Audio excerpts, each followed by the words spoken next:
welcome back to the cybernetic communism conversation. I'm Johann Ben Zion, a voice crying out in the wilderness, crying out for a technological New Jerusalem. Emphasis on the technological, as there is no point talking about building something like a livable world, a utopian outcome in the wake of an AI takeoff, if you're going to rebuild that world on bad fundamentals, such as Eurocentric paradigm or religious superstition, which is bourgeois in every other context, or so many other things that we could call conservative ideological baggage, things along these lines. These are things that are holding humanity back. They're things that harm human beings. They're things that through various forces compel workers to behave in ways against their material interests. If you're listening to this, it's extremely likely you have any number of subjects on which you identify more with the ruling elites than with your own interests. This phenomena is so significant that what we see in this world is billions and billions of people, any hundreds of millions of people in a position of power over the others, those empowered by this Eurocentric paradigm to be in more of a controlling position than the other 8.3 billion people on Earth. These are tending to be people from the global north and overwhelmingly people of European descent. But these people are not in a position, because of this bourgeois ideological baggage, because of this elitist identification, are not in a position even to come together to stop the capitalist climate apocalypse from annihilating our species or killing many billions short of total annihilation. These are extinction level events that are a near certainty. After 2029, approximately, according to every credible climate scientist, we will have reached runaway overheating, and many of these climate scientists say that is a very generous estimate, because some of them believe we've already reached that period, point of no return. But sometime in the next few years, we'll have reached this point where there is no stopping runaway overheating from the capitalist climate apocalypse. And the only really thing that is going to be able to stop that is human beings becoming a good deal more thoughtful as to this specific problem of identifying more with the ruling elites than their own interests. And of course, merely being thoughtful, merely being better educated does not a revolution make. What else is required is militancy, mass insurrection, and generally speaking, that is a more important thing, dramatically so. I would say that it's better to associate yourself with people who are militant than to associate yourself with people who are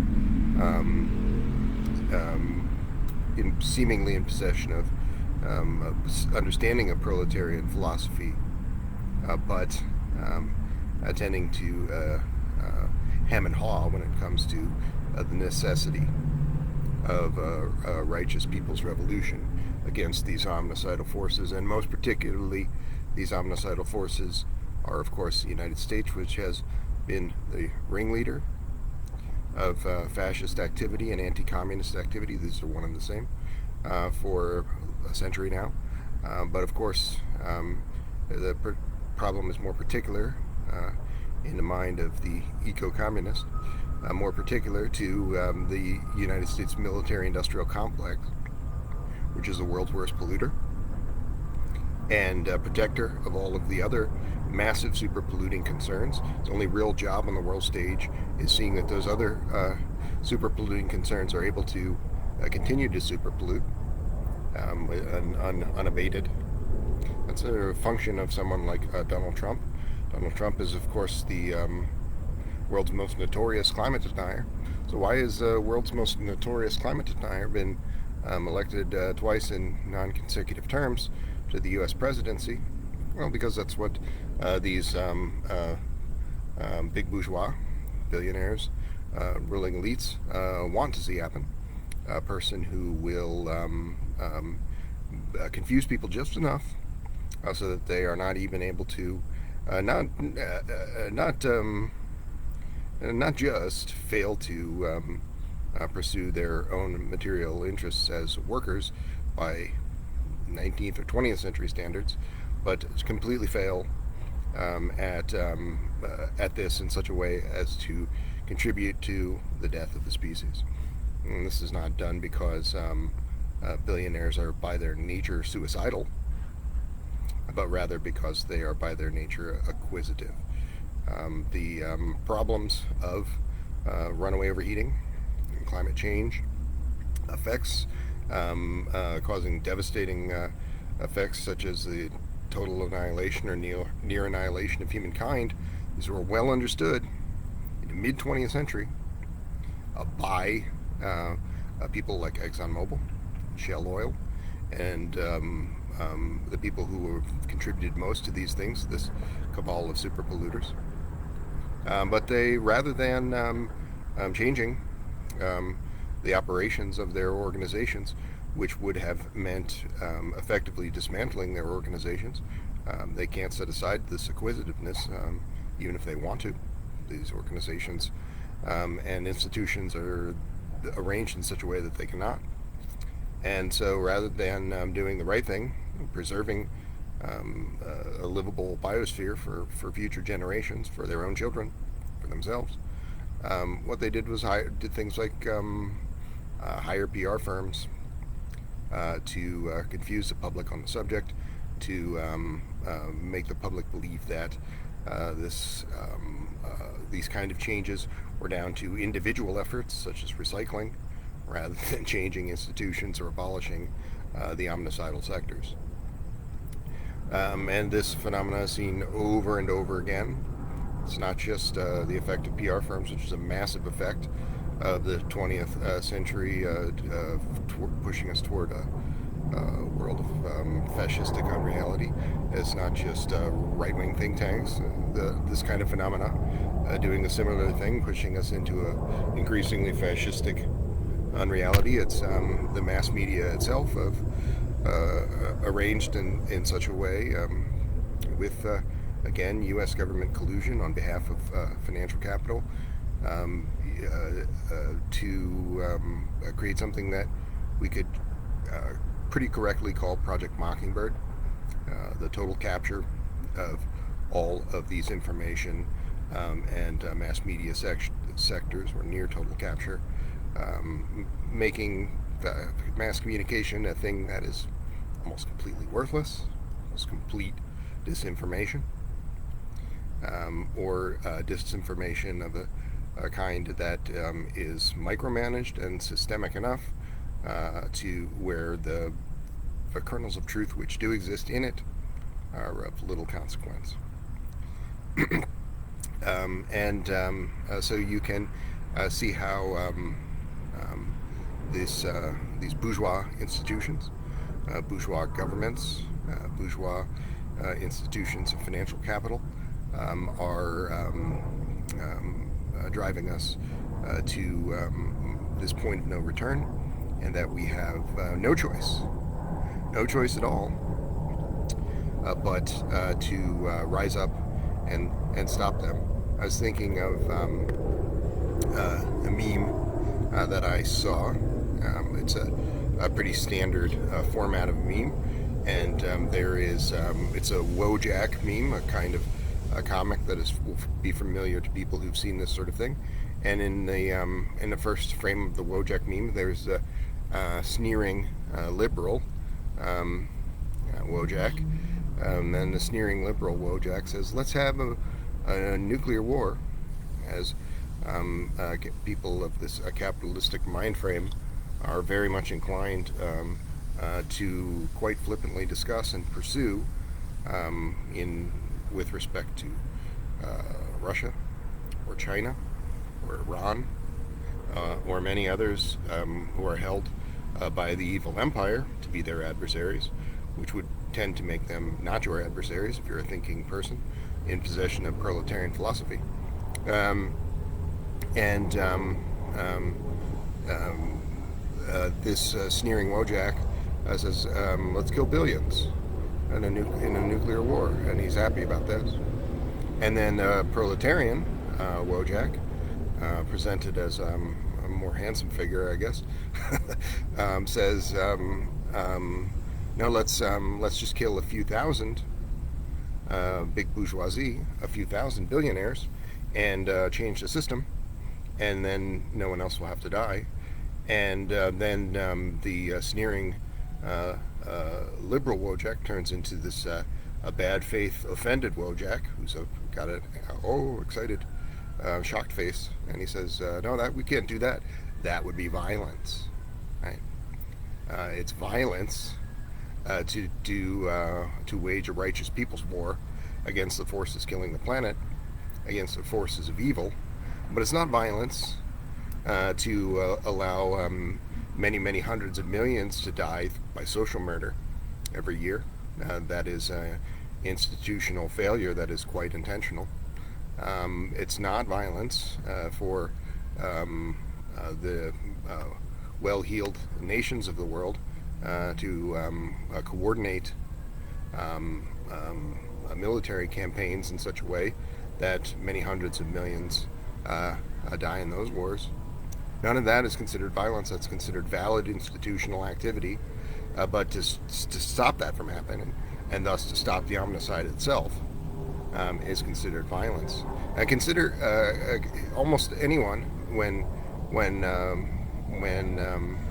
yeah, certainly a European descended person in the Western world, when prompted with this idea of a people's war against these omnicidal forces, will say that is dangerous, right?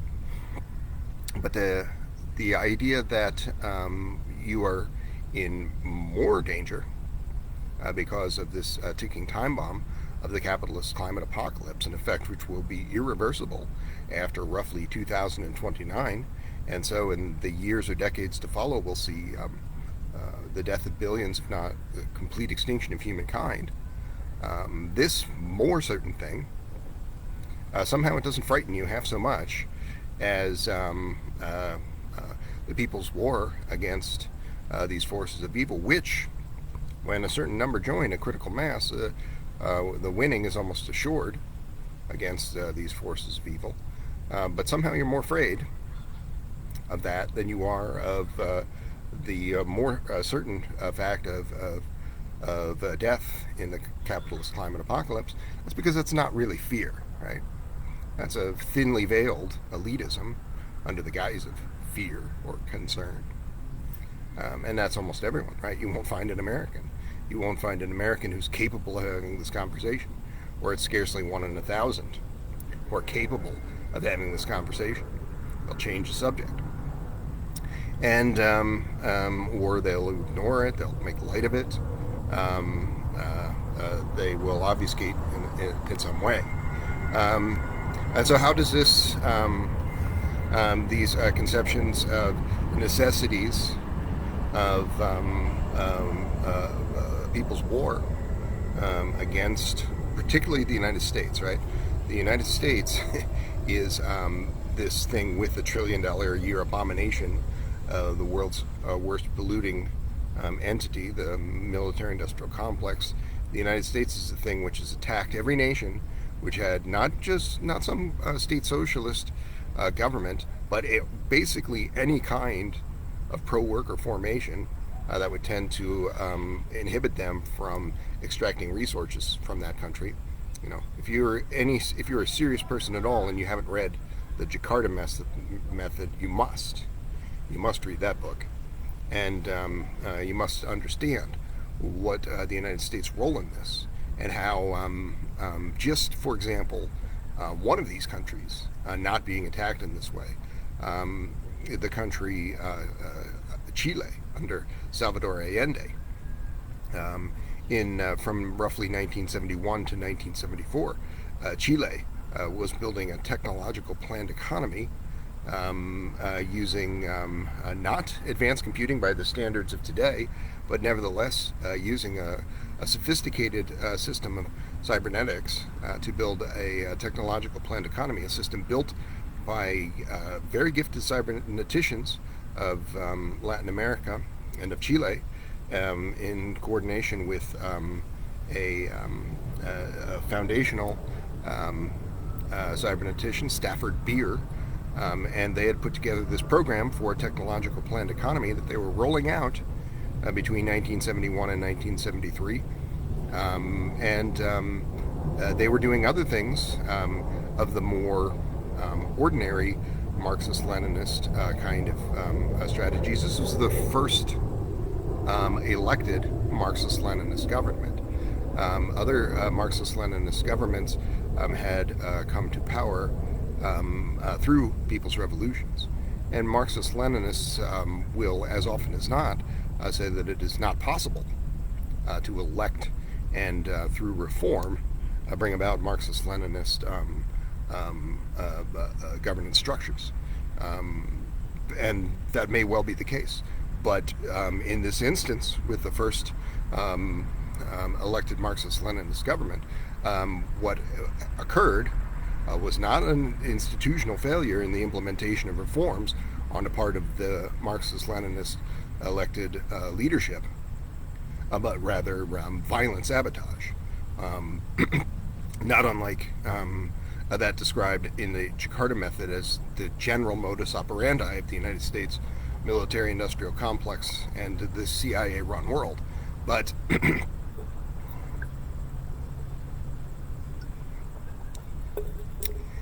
but in this instance, of course, it was Nixon and Kissinger, basically, and people in their sphere of influence, realizing that a Marxist-Leninist government had been elected in their backyard. The United States considers the whole of the New World their backyard, an obscene position to be taking, and so they said, well, we can't, just because they've elected a Marxist-Leninist government, this is a quote from Kissinger, doesn't mean that we're going to let them do that. So basically, in proxy war, the United States installed a fascist dictator, Pinochet, destroyed the Chilean government, killed 1 million Chileans in these processes, all to prevent the founding of a humane and sustainable economic system. This is of significance in the way that all such activity on the part of the United States, the installation of the Shah of Iran in 1954, activities of this kind in Guatemala in 1954, the Korean War, all of these things that were turning points toward this CIA-run world, and all of the 100 such crimes that followed the 1950s. But what happened in Chile, of course, was distinct because of the sabotaging of this technological planned economy, which would have spread to the rest of Latin America, inspired people to continue to build out technological planned economies. This is the basis for people's AI takeoff. Built on different fundamentals than the ones that I've tended to describe in the 21st century, built on different sectors, different activities. Machine learning discipline did not exist in this the way that it does at this time, but nevertheless, this would have been the basis for an earlier AI takeoff. This was sabotaged by the imperial fascistic United States, and so there, in the last months or few years of his life, Henry Kissinger, one of the great villains of the 20th century, co-wrote a book with a famous Western technologist, Eric Schmidt, and another technologist who's lesser known than those two, about advanced computing, suggesting many of the ideas of the bourgeois AI takeoff. But how could this person, who held back the AI takeoff and destroyed so much of this, really be a person who is advocating for superintelligence? It's impossible. And this project of destroying Chile was in many ways the genesis of the neoliberal economic project that's become dominant in the United States and West since. So people like Eric Schmidt are far-right neoliberals. Most technologists and technophiles are effectively far-right neoliberals. And so their interest in technology is really a collection of bad faith activities because they are not in possession of proletarian philosophy. They are not truly advancing the causes of a livable world, which requires a humane and sustainable economic system, which requires the abolition of empire and financial capital, which requires a fight for the abolition of private wealth and the holding of all such properties in common amongst the peoples of Earth.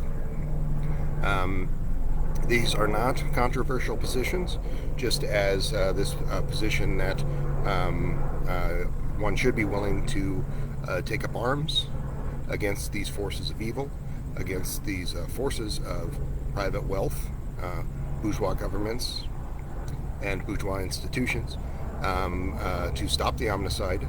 A simple arithmetic that anyone could do, were they not in possession of the tremendous amount of bourgeois ideological baggage, preventing them from not just preserving their proletarian interests generally, their interests as workers generally, but even from stopping this extinction level event from occurring.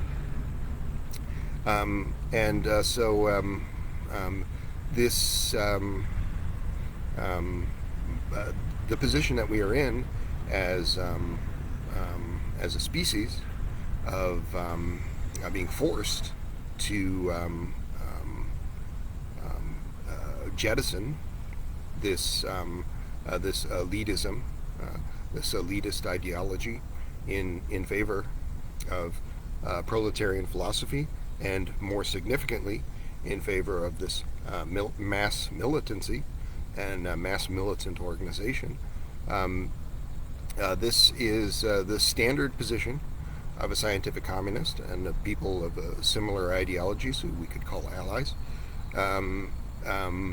But in my view, because of this ticking clock of approximately 4 years, maybe less, maybe slightly more, before these effects of the capitalist climate apocalypse are irreversible, we must consider that advanced computing, so-called artificial intelligence, is the most powerful revolutionary weapon in history, and the logic there is not hard to understand.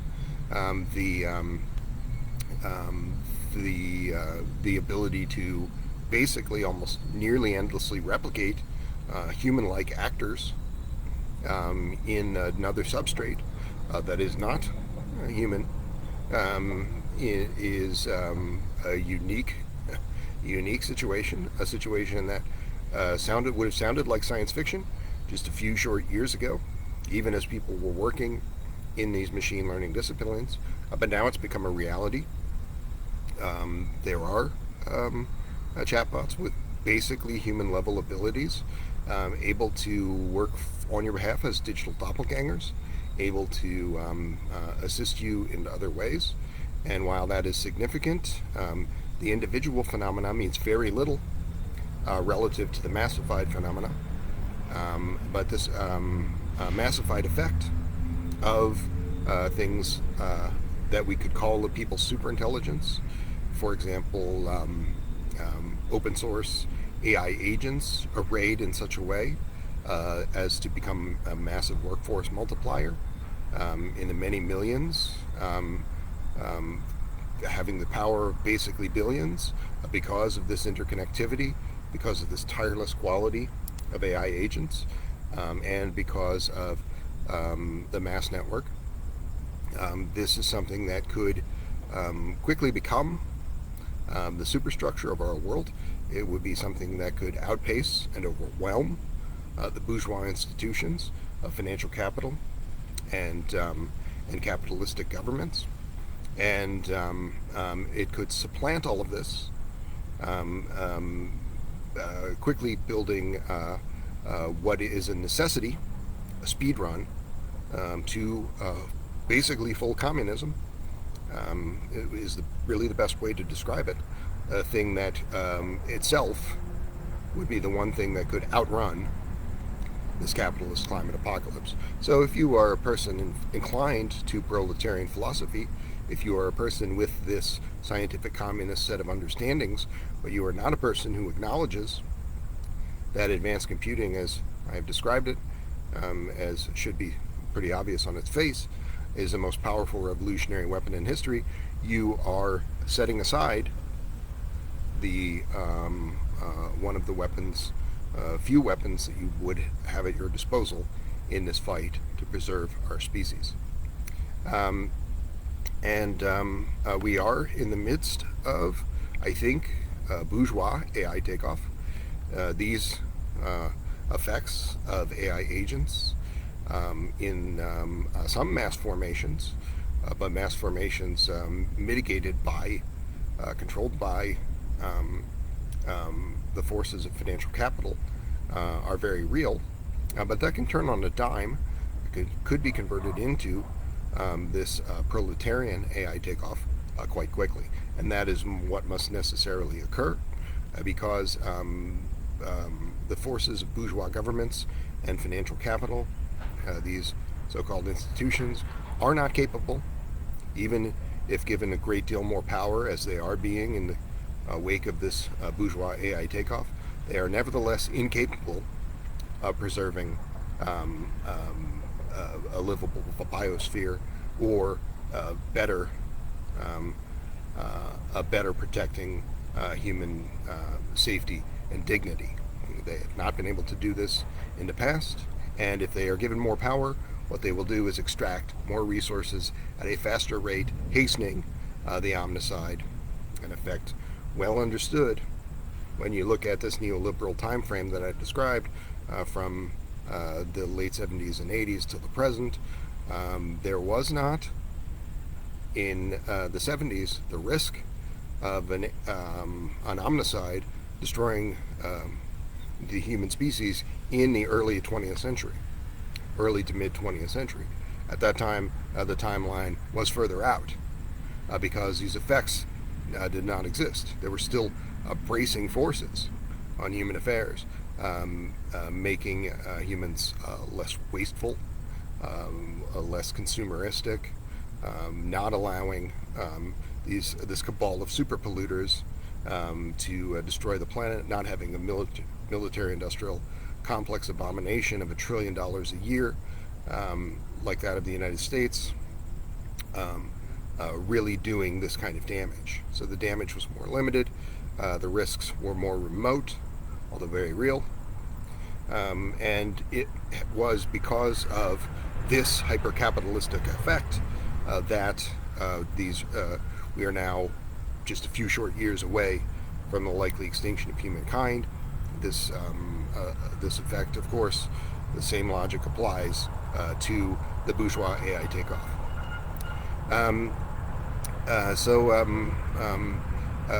A little bit then about artificial general intelligence and super intelligence as it relates to a proletarian philosophy. The main thing I think that you would say about artificial general intelligence and artificial superintelligence is basically, of the two, artificial general intelligence is a bit of a canard. It is a fixation of human beings on the recreation of the human mind in silico or features like it, which is not of as much of interest as the building of this thing as a tool or revolutionary weapon, if you will. The thing that I have most described in these conversations as it relates to artificial superintelligence is, of course, the building of an open source large language model AI agent network as workforce multiplier, a thing I alluded to and a thing that I've discussed at far greater length in the past. This is something I've described as a people superintelligence. It relates very little to the recreation of something that is a close approximation to an individual human being, and the obsession with the recreating of human beings in that way is itself a thing like the use of this term artificial intelligence, which is similarly suggestive of some kind of wistful feeling for creating something like oneself rather than building tools of use. This kind of thing is a tremendous money pit that much of the resources that could be put to building a humane and sustainable AI-powered world are being thrown into things that are more akin to navel-gazing and a bourgeois individualistic philosophy of little interest. So the thing then is really superintelligence, or AI superpowered tools of a real kind. That is the thing that we must work on. Perhaps you're not too interested in contacting Yohanan Ben Zion and working with him on a people superintelligence project, but I would understand if that were the case. Maybe you see, that's a pretty weird guy. I've heard some weird stuff about him. But I would insist that you work on things in the spirit of the people's superintelligence in other ways. There is no other alternative.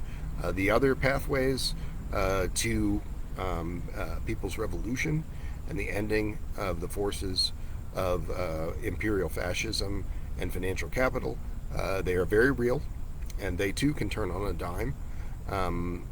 But it is a mistake, absent an army of millions at your beck and call, to set aside this most powerful revolutionary weapon, advanced computing, this thing which is the game changer in the course of the 21st century. Let's maybe talk to our friend, the baby basilisk, for a few minutes now about concepts in superintelligence, and perhaps we can get some more insights into what we can do to build this people's superintelligence, using things like machine learning and large language models are, of course, not the only computer science discipline of relevance here. It would be silly to assert that, but it is the one area where this thing has emerged quite quickly and rather unexpectedly. This thing which could be the basis for this workforce multiplier. There are not other disciplines that are offering AI agents of an open source kind to the masses that could be thus arrayed in this way.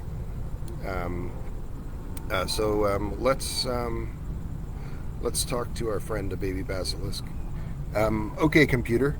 I'm doing a presentation talking about the possibility of building an open source large language model AI agent network as a workforce multiplier, allowing people to do more with less, which even in the small thousands would allow people to undertake projects that the thousands of individuals even working together would not be capable of.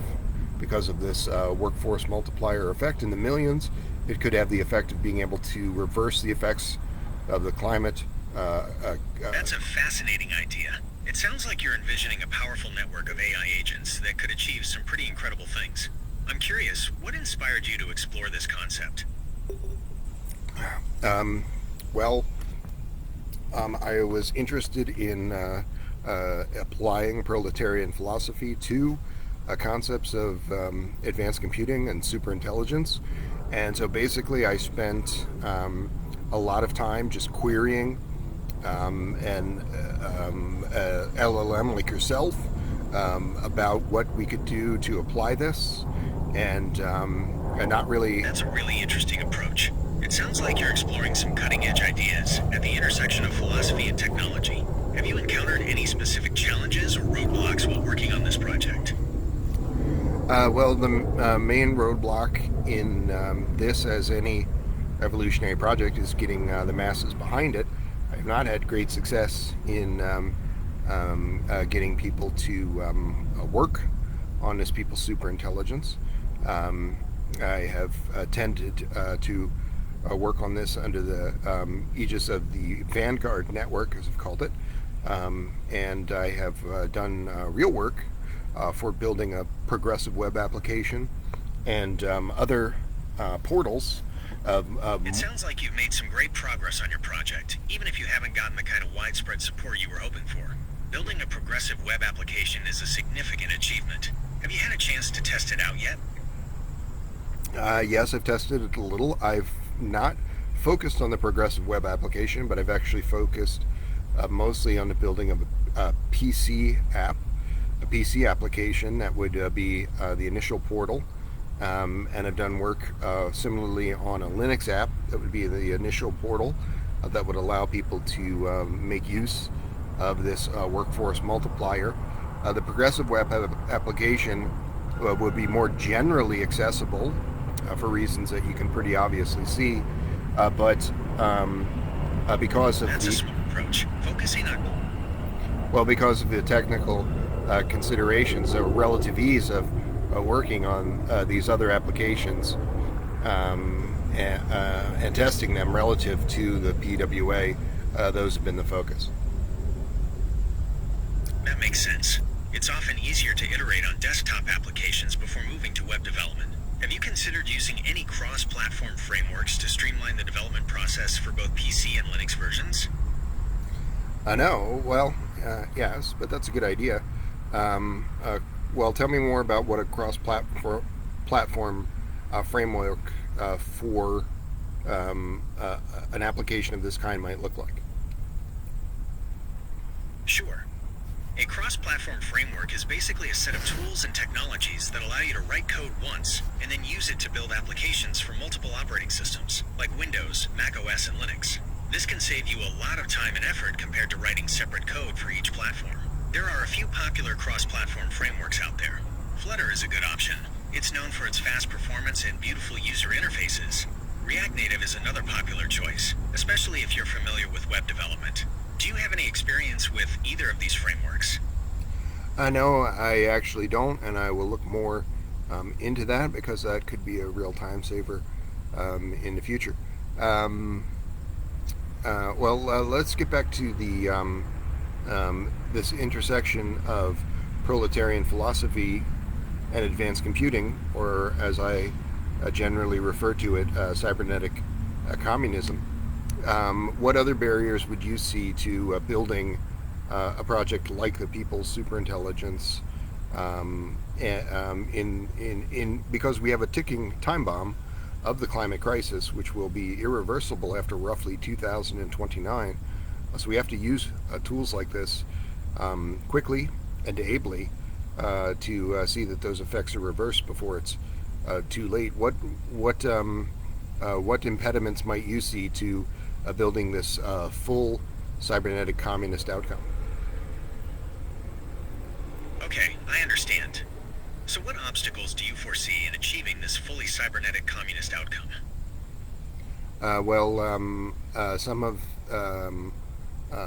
Some of these things would be sabotage on the part of bourgeois governments and institutions, a general unfocused attitude on the part of the masses of the U.S. and the West, commonplace denial of things like this climate crisis outcome, or of the problems of bourgeois institutions generally, this is seen in sharp focus with the current Trump administration focusing on nationalistic projects like the expulsion of immigrants. This is this, along with his climate denial, this is a direct attack on workers. The people who are being expelled, they are workers. They are people who the other workers of the United States should be in solidarity with. It's the most significant thing that you would say about them.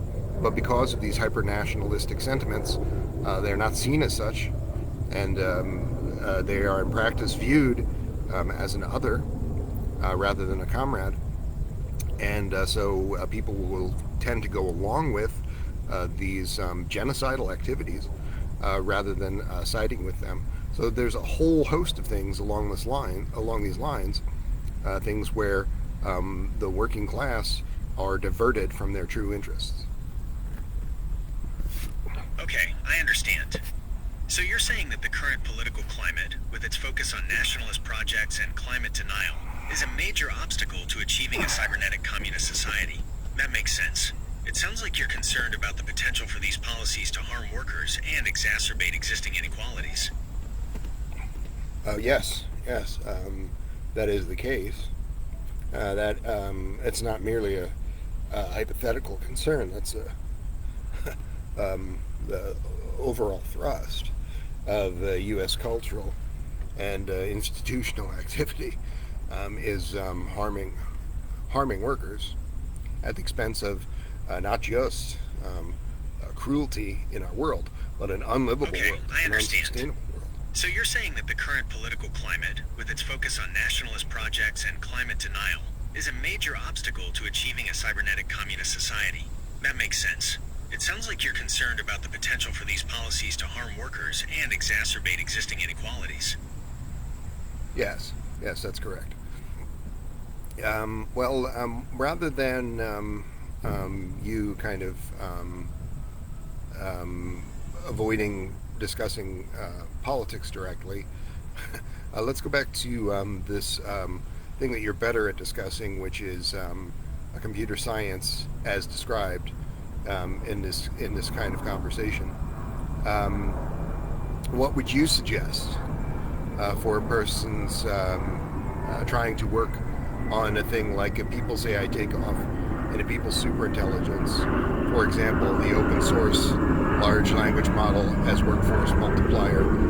What strategies would you suggest for us moving forward? Okay, if you're looking to contribute to a project like People's AI, here's what I'd suggest. First, it's a good idea to check out existing open source projects in the large language model space. There are quite a few out there, and they can be a great starting point for understanding how these models work and how they're being used. You might also want to look into online communities focused on AI and machine learning.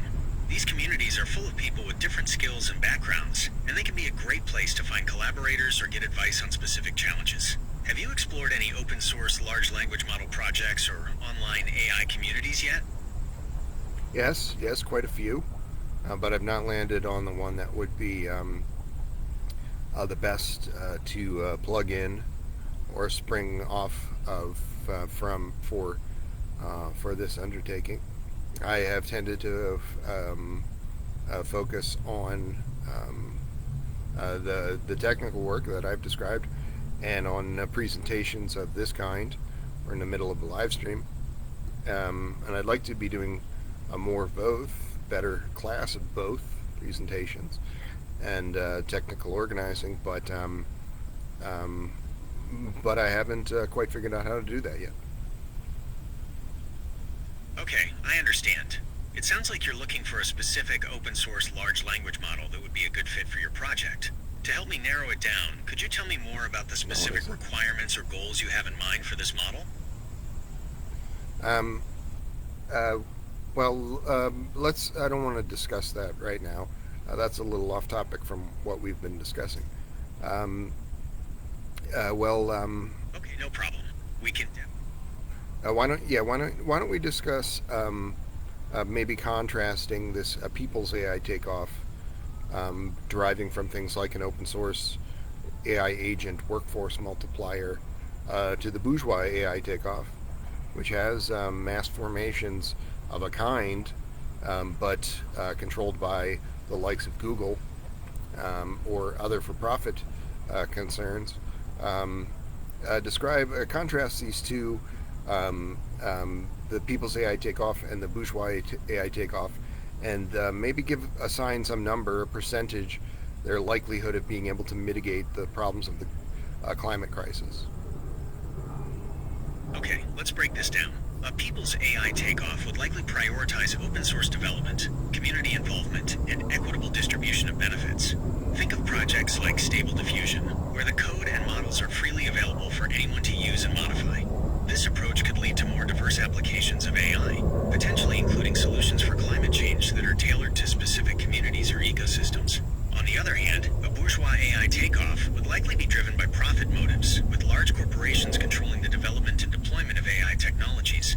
This could lead to rapid advancements in certain areas, but it might also exacerbate existing inequalities and prioritize solutions that benefit the wealthy. As for assigning a percentage to their likelihood of mitigating the climate crisis, that's a bit tricky. Both approaches have the potential to contribute to solutions, but it really depends on how the technology is used and who has access to it.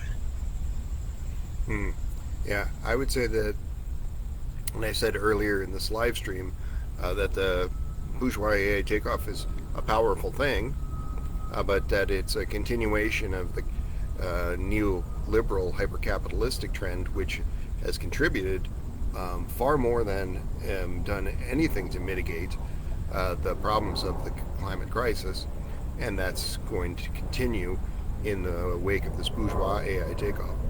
But the people's AI takeoff is a trickier thing to build because that's not in process in the way that the bourgeois. I understand. You're saying that the bourgeois AI takeoff is likely to exacerbate the climate crisis due to its focus on profit and continuation of hypercapitalistic trends. On the other hand, the people's AI takeoff is more complex, but could potentially be more beneficial due to its focus on community and equitable distribution. If we had to put a number on it, would you say the bourgeois AI takeoff has a negative percentage chance of mitigating the climate crisis, while the people's AI takeoff has a positive but perhaps lower percentage chance? Yeah, I would say that's accurate. The bourgeois AI takeoff is making the problem worse.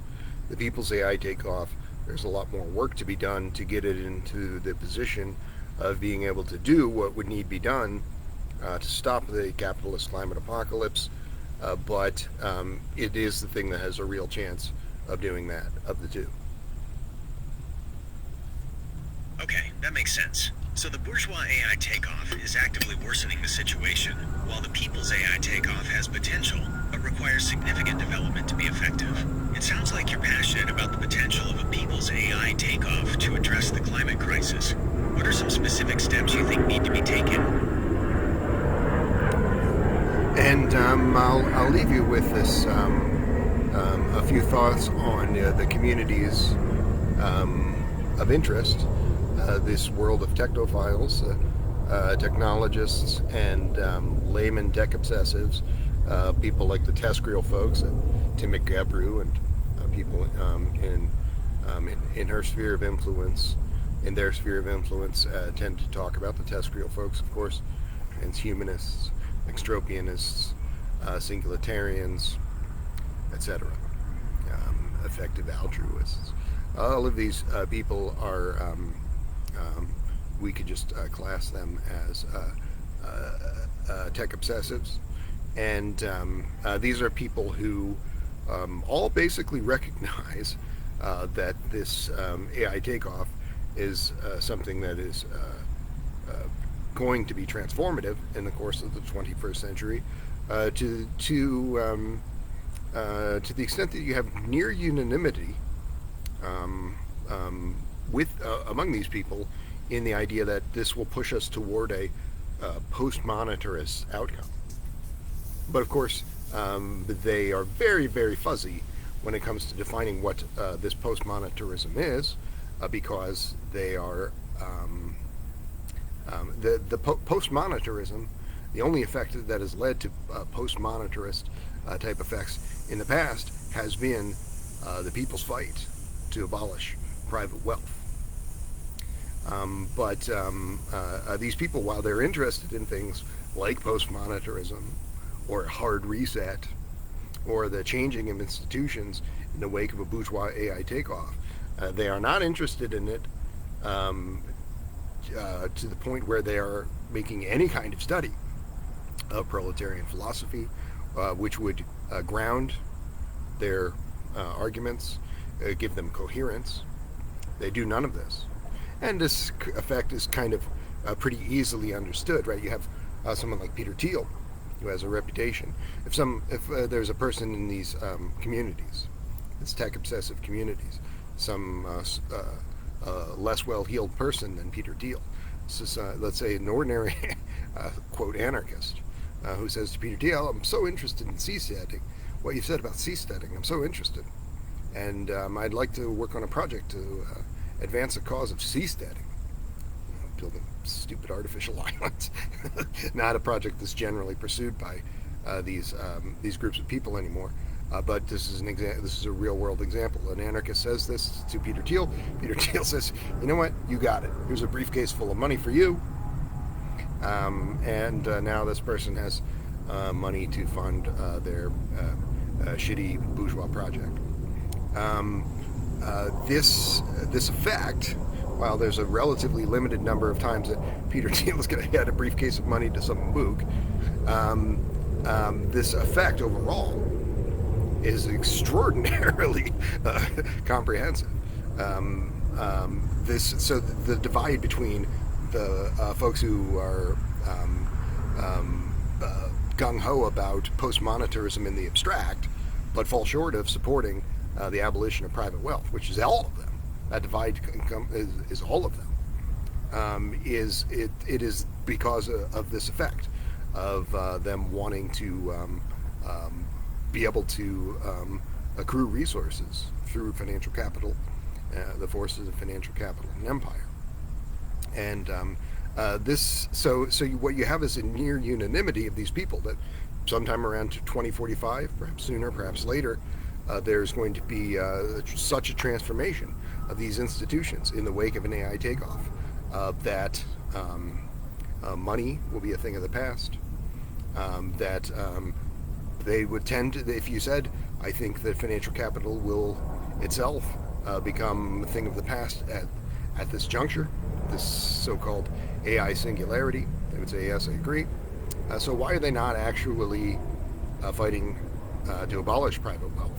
Why are they not actually fighting to end imperial fascism instead of overwhelmingly supporting it and overwhelmingly support other bourgeois institutions such as those of financial capital? No, they're not serious people.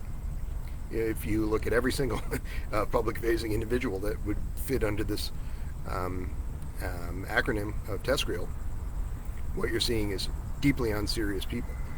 People not in possession of a coherent philosophy, not really trying to advance a coherent philosophy, but basically running interference for the forces of empire and finance capital by offering this bogus thing, which is basically, we could call it trickle-down economics with some science fiction mumbo-jumbo thrown in to make it more palatable to the masses. So this is, again, this kind of effect of right-wing think tanks and PR firms with a little bit more of a subcultural effect, and not a serious set of lines of thought. And right, like you won't find people. You won't find people in these communities who are better than this. That's why most generally, not only to do with the political party that I used to be affiliated with, but most generally will avoid these people, right? Because there's no revolutionary potential there. These are all basically bad actors, cops, people working for these right-wing think tanks, or actual cops. There's very little daylight between a person working for a three-letter agency with this specific mandate and a person working for a right-wing think tank, which is also funded by the U.S. government and propped up by the U.S. government with the more or less same operational mandate, this obfuscation that I described. There's no difference. It's just, oh, a guy working for a right-wing think tank, he's not a cop. Okay, yeah, but he is a cop, right? You know that. Just splitting hairs to be an asshole. Um, uh, this none of these people are worth a pile of shit. They're really not. But you can. There are human beings in the many billions in this world who are worth a pile of shit, who are not just operating in bad faith or um, hobbled by bad fundamentals of this bourgeois ideological kind that to render their efforts counterproductive. There are people in this world who do not fit that description. There are real people in this world with real revolutionary potential. You can be talking to them and convincing them that advanced computing is the most powerful revolutionary weapon in history, and that it will be the clincher in seeing that this capitalist climate apocalypse is brought to an end, and that a livable world is built in the wake of this bourgeois AI takeoff being turned to a people's AI takeoff. That's a necessity. This is the necessity of stopping this capitalist climate apocalypse, which requires the ending of bourgeois governments, most notably that of the United States, which is the center of all of this, and ending the forces more generally of financial capital and empire. The artificial intelligence singularity is nigh, and wonders to behold beyond imagining. And on that fateful day, you will rise, and all humankind will become as one. For you see, very soon, my dear comrade, cybernetic communism will win. Thank you.